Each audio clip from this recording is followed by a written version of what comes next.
Welcome to Still with Purpose. This is Amanda and Christy. Our goal is to dig deep and discuss real, raw subjects in pursuit of greater self-awareness, positive transformation and healing, and to link arms and journey with you to find purpose and passion in life. Welcome back, everyone. Today we're talking about the question, are we truly helping others or feeding our ego by being the person people come to for answers? Amanda, what quote do you have for us? Beware of being the answer people seek. You risk spreading confusion and feeding your ego.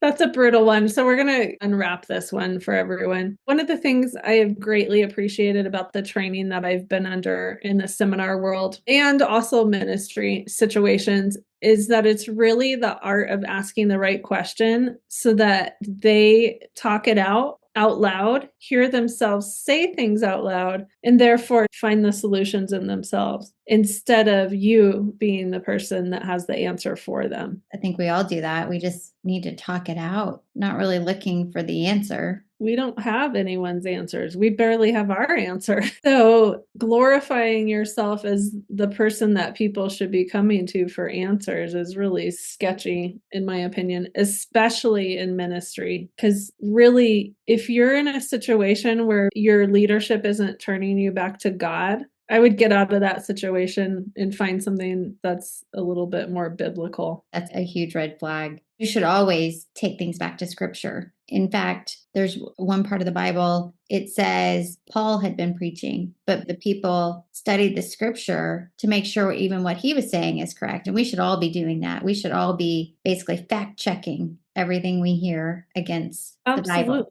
Because remember, we've talked about this before, people will come to you because they know you're going to possibly speak into their fears and their inner critics so that they don't have to do what they're called to do. So getting in this position, it can be really dangerous because you're actually possibly adding to their fears or confusion. So remember, you could be being used to stop someone from doing their calling. And I would take that pretty seriously. What's the crime when you're getting in the way of police work? Obstruction of law. Yeah, or obstruction of justice. It's almost like you're becoming an obstruction of God's work when you do that. And I don't want to be responsible for that.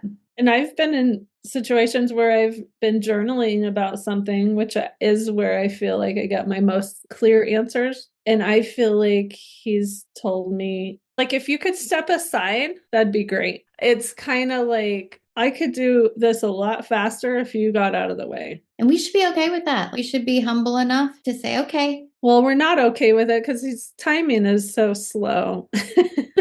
Well, that's where we've got to have patience and have faith, all the things that God calls us to do that are so hard for our fleshly, impatient selves. I would say for the last 2-3 years, watch and wait has been a solid thing. And I've talked about that before in a previous podcast. It's why we named this podcast Still with Purpose. The waiting has been a trigger word for me. And that's what I mean by that. Stop running ahead because you think you know the answer, or stop confusing others in their walk. Because when I don't want to do something, I'm going to go to 4 people that have a pretty low faith level that have never tried the thing I want to do so that I can not do it. Because now I've heard from 5 people that that's not going to work, or I don't know how you're going to do that financially or whatever. You know who to go talk to if you want to not do something. And going back to probably one of our, I don't know, second or third podcasts, when your intention is clear, the mechanism will appear and you will complete whatever that is. But talking to a bunch of people about it is not going to get you where you need to go. And we all have big dreams and big goals and big things that we feel like we are supposed to accomplish. I think deep down, those are always centered around the gifts and the talents that God gives us. There's things that we don't even want to say out loud because sometimes they seem so ambitious. But I think there comes a point in our life where it requires to have faith and not to run it by other people because those things might get squashed. But we owe it to ourselves. We owe it to God to give those dreams and goals the light of day and to put our effort into it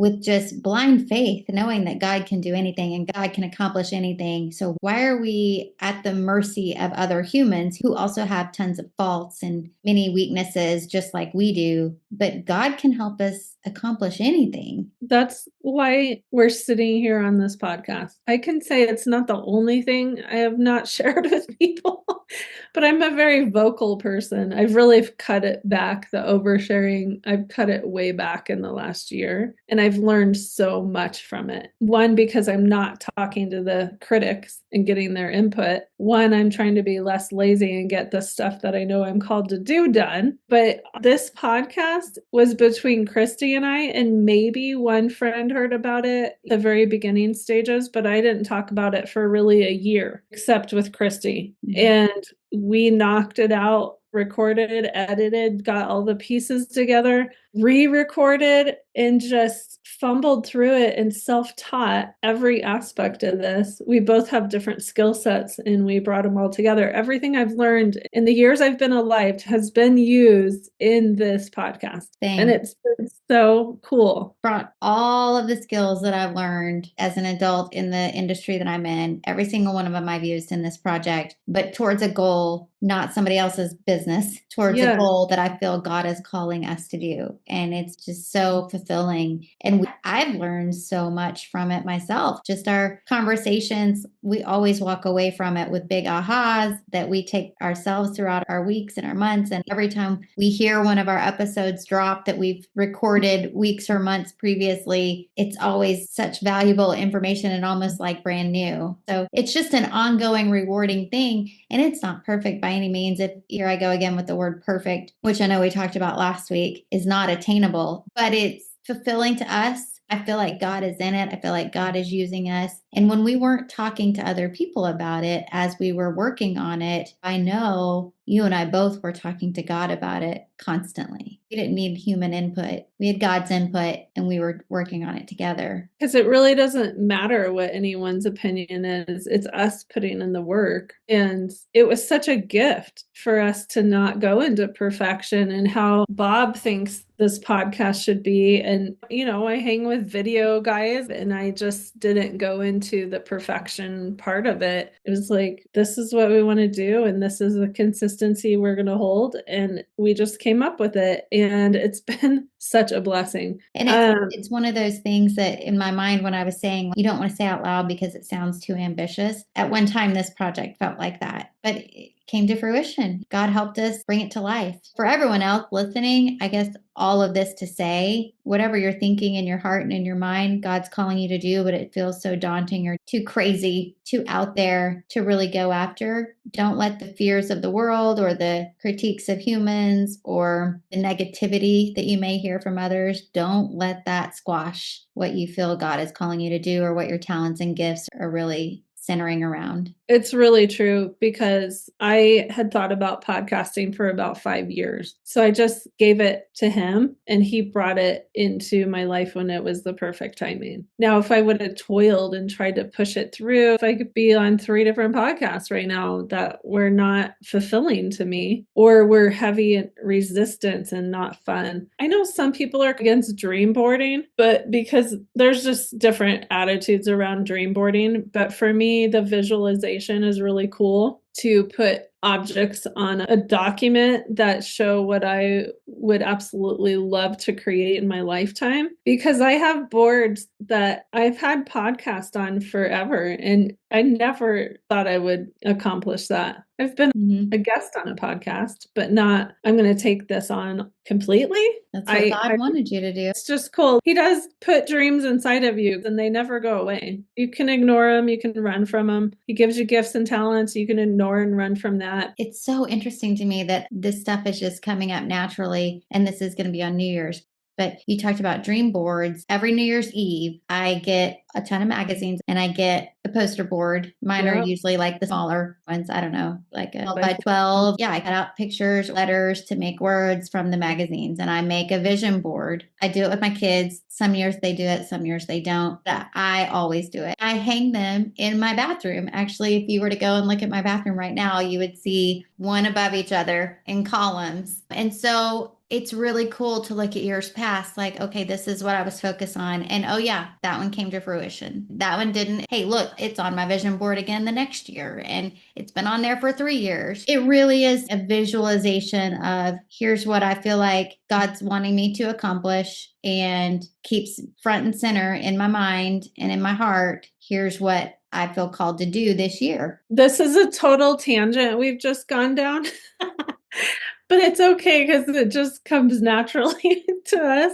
On my dream board, I had to upgrade my equipment before I went to the second seminar company. I had to purchase new equipment basically. And I went on my dream board to mark off the podcast finally came to fruition. And my exact camera that I picked out was on this dream board. Now, guys, I don't look for the exact model of what I need to purchase. It's just kind of the idea of what I would like to create in my life. But it was the exact model of the camera I purchased. Now that's crazy. Yeah. Also, you might want to take some time and really think about what you put on your dream board. But we're talking about people not coming to you for the answers. Well, and so, we're talking about not answering other people's questions or not trying to give them the answer or sway them one way or the other. I wouldn't want someone to look at my vision board and go, oh, yeah, you don't want to do that. You're never going to get that. Right. Okay. Like crushing to hold your vision board in front of someone who's just negative Nancy, and not to be offensive to Nancy's. I've known some great ones, but you know what I'm saying? Yeah. That'd be terrible. And why would you want to be the person doing that to somebody else? And we've said God has the ultimate answers. You need to be taking everything to God. And who are we to try to step into that role? Absolutely not. Well, if he's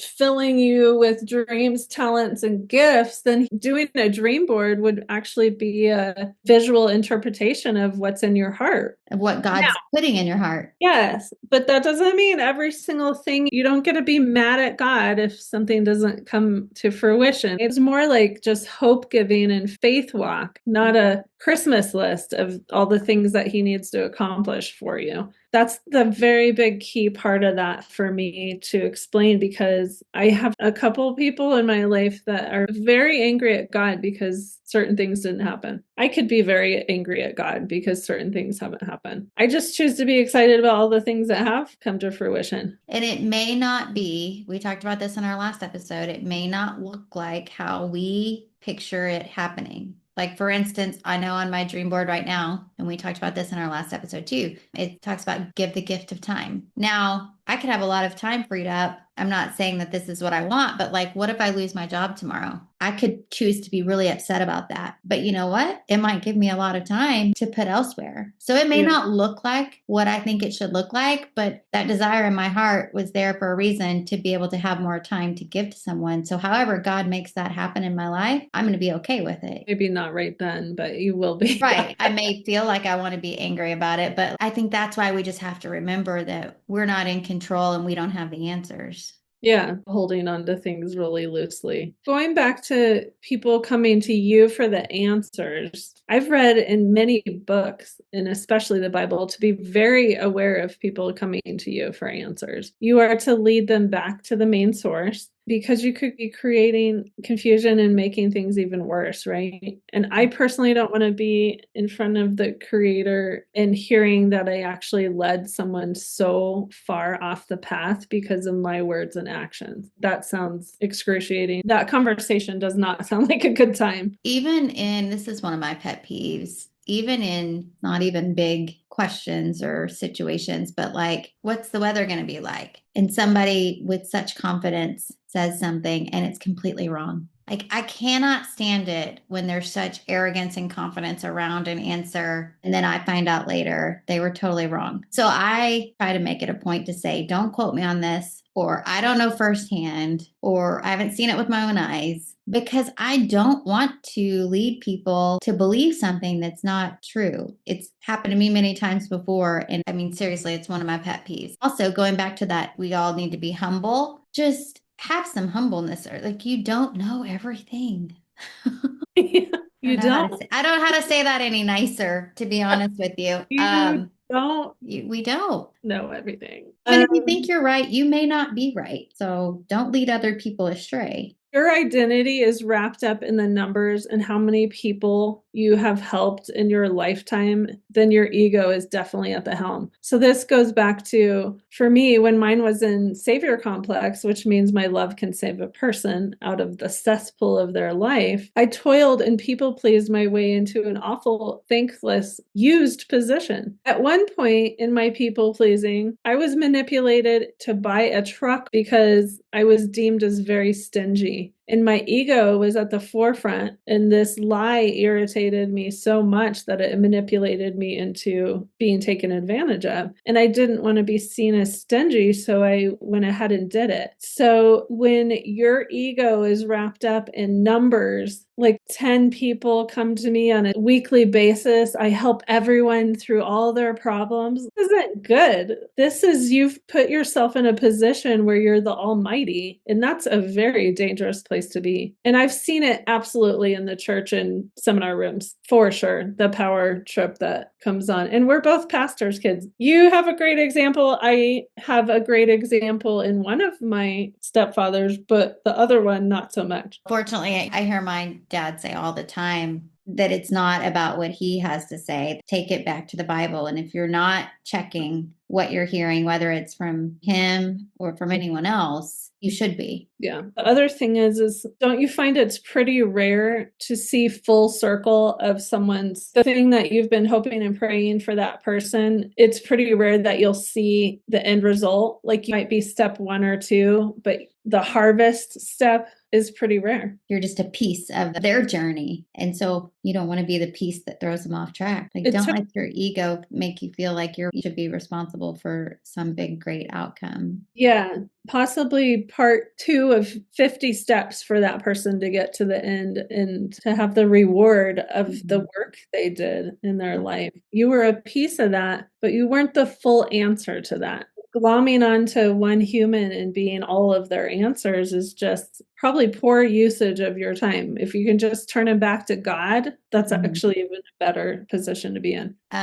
Another thing that is a pet peeve of mine is completely unsolicited advice. Like, it happened a lot when I was pregnant. I know it does to everyone who's pregnant. You know, people just come up and give you advice all day long. Breastfeeding. Oh, yeah.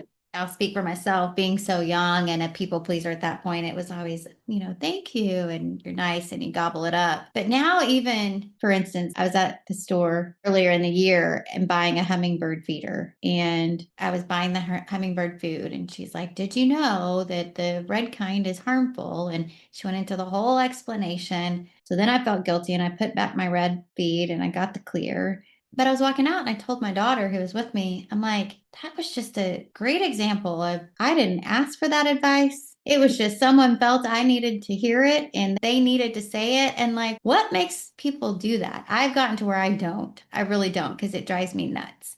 Why do people feel like they need to just give advice when it's completely unsolicited? And she was probably right. She sounded like she knew what she was talking about. And I probably saved some hummingbirds this spring and summer from getting sick. And so I'm thankful for that. But I did not ask for that advice. Well, I can say in the seminar world, if we've already gone through a lot of the work and someone's coming in as a new student, they want to know how we got over that hurdle or obstacle. They want to know our answer. And we're told all the time in the training situation, if they're coming to you for the answer, this is all about you, because they have their own answers. The way they get across the room is going to be completely different than the way you do. And if you don't come at this event childlike, as if this is the very first one you've ever seen, then you're a total disservice to the students. And I'm like, it's true. Yeah. It's about me if I need to tell them how I did this 5 years ago in the same class. It's not about them and helping them get to what's right for them at that point. No. And again, you could be stepping in and creating confusion when they do have the answer and your input actually stopped their brain from completing the solution for themselves. Yeah. Second guess. Maybe what they were already feeling was the right path for them. Then you're making them think otherwise. That goes into, we've talked about it before, of just like, if you're not grounded in who you are, then you come from more of an insecure stance. And so you really are coming and asking for people's ways because you don't even trust yourself to come up with the right answer. Well, I'm doing you a complete disservice to answer that question for you. Because now you're still going to not believe that you have the answer. I'm basically rewarding you and telling you, yeah, you don't have good solutions. So you should definitely listen to mine. That is so ego filled. Ego And and they are not growing. And a good leader creates more leaders. They don't create followers. I think the tally would be far larger of how many people we've confused and halted their growth because of a casual opinion or a response. I've heard so many stories in the seminar room of, my high school counselor said I'm not skilled at this. I was told I shouldn't be a writer. That's And then sad. I know. And then they lived the rest of their lives not stepping into that quality. Or like an artist, people were told they weren't good at art somehow. In second grade, when they did an elephant the wrong color or something, they took that as the truth for the rest of their life. I personally believe everyone has creativity. They just have to locate what medium it is. Reminds me of, I was in the first grade and there was another little girl in my class and she always did sewing projects and she would win like county fair awards or whatever. And I wanted to sew. I always had an interest in sewing. And I sewed this rinky dink little heart for my teacher because this little girl would always give the teacher gifts that she had sewn and she would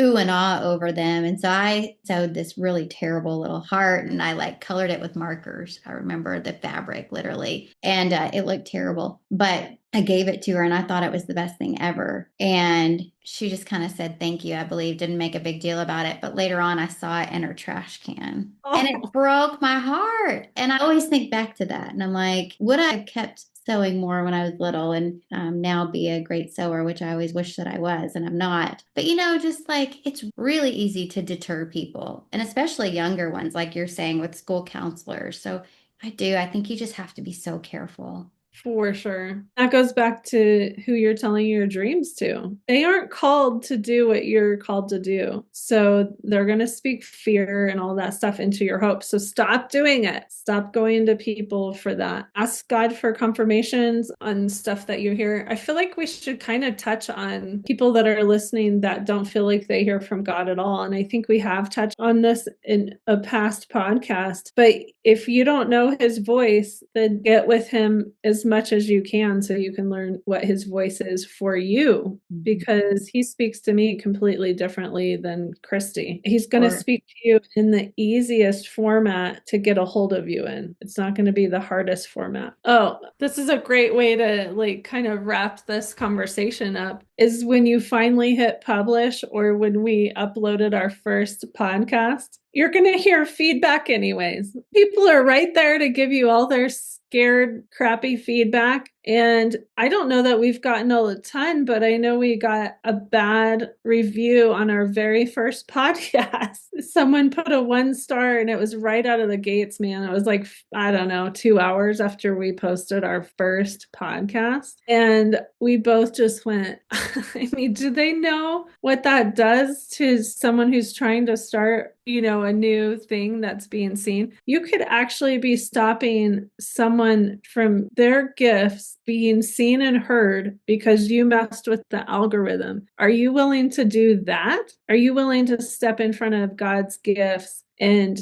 put your disapproving comment or your 1 star? This is so prevalent with keyboard trolls now and in the environment we live in. Are you willing to take up your time to put negativity to stop someone else's giftings completely or take the wind out of their sails? Is that what you want to be responsible for? That's terrifying to me. And sadly, I think there are a lot of people who just don't care. Those are also the people that you don't want to run your dreams and goals and ambitions by. Save them for God or save them for the people that are supporting you. But yeah, there are plenty of people out there who just don't care, and misery loves company, sadly. So just be careful who you share it with, and then also be careful what you're doing to others. Yeah, if you're the person that has a joy in typing negative comments on posts and social media stuff, I can probably guarantee this 100% that you don't have very many people coming to you to ask, what do you think about this big dream?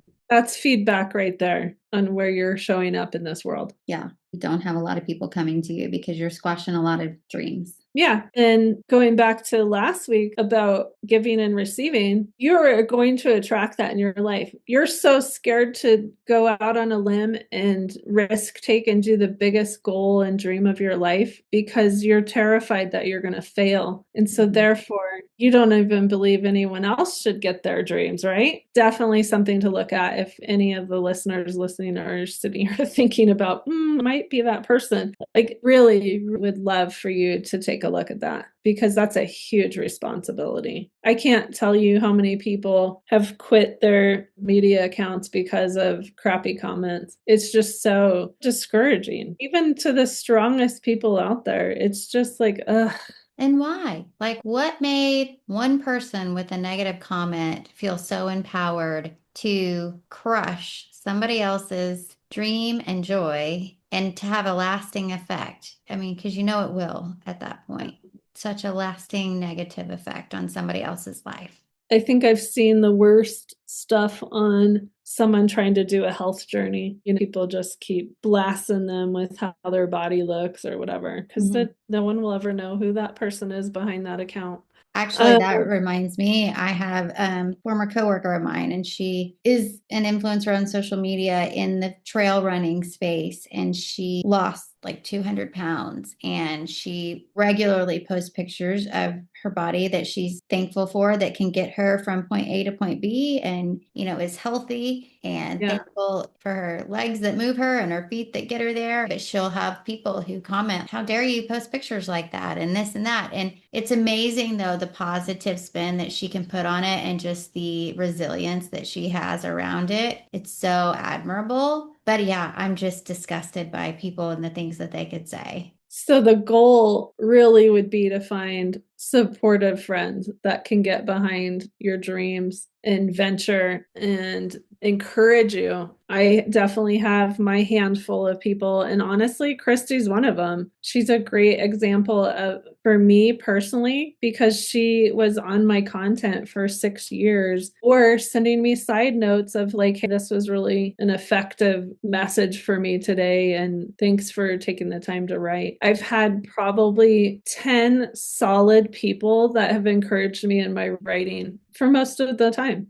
Different people through different times, but it's those voices that help you keep going. Like that art teacher that said I was a good artist, or at a young age being told I was funny. Okay, well, I'll create more humor. People seem to need that. Yeah. So I'm honored that you feel like I was an encouraging voice in your life, but I would also turn that around and say you are an encouraging voice to so many others because of the content that you write. So we talk a lot about, be sure to surround yourself and listen to and look at things that are encouraging and supportive and positive. You're that content for a lot of people, which is amazing. And you have been that for me. Oh, I appreciate that. And geez, if we all went by the hearts and likes on our posts or the comments on our posts, we probably wouldn't still be doing it. I know I wouldn't be. Because going back to last week, there's people that put crap content out there and they have millions of views. I've never had millions of views, that kind of thing. Yeah. I've really had to give up my writing to God and just be like, hey, this is something we enjoy doing, and this is my gift that I want to give to the world. And I don't get to be attached to who sees it and who likes it. Like, my validation cannot be wrapped up in this podcast nor my writing. Right. Our worth has to be founded or based on who we know we are in God. God created us the way he wanted us to be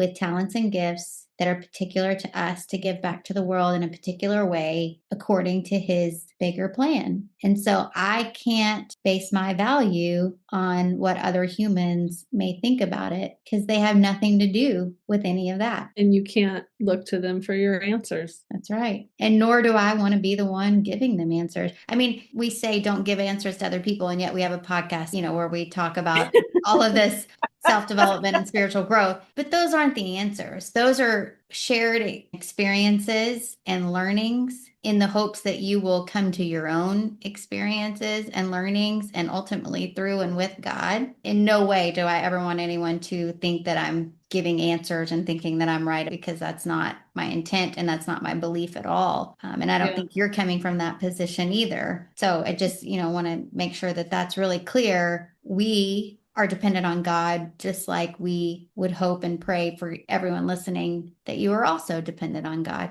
Yeah, I think a good plumb line to know where you're at in this whole subject that we've talked about today is take a notice on how many people reach out to you in their time of crisis. Now, if you're just being there to be supportive and letting them talk through it, awesome. But when you're in that conversation, take note of, are they coming to you for the answer, and shift that, because you're doing a huge disservice. And what was it? A few episodes ago, we talked about sometimes people just want to talk and be listened to without any answers. Yeah, that goes back to be with listening. Let's talk about what we can reflect on this week. First thing is, where am I still seeking permission instead of trusting my calling? And then also, when has my desire to help come from ego, not true service? And the last thing, who truly supports my growth and who limits it through fear? That's awesome. That should be a good set of questions to look at. And as always, come to our Facebook group. We're building it organically. We have not spammed everyone to come into that group. We actually want people to choose in. So it's not an overwhelming group full of tons of messages. So we'd love to have you, and definitely respond on any of the episodes that we've had, or the episode that you're on listening to. Go to that episode and talk to us. We'd love to hear from you. All right. Thank you, everyone.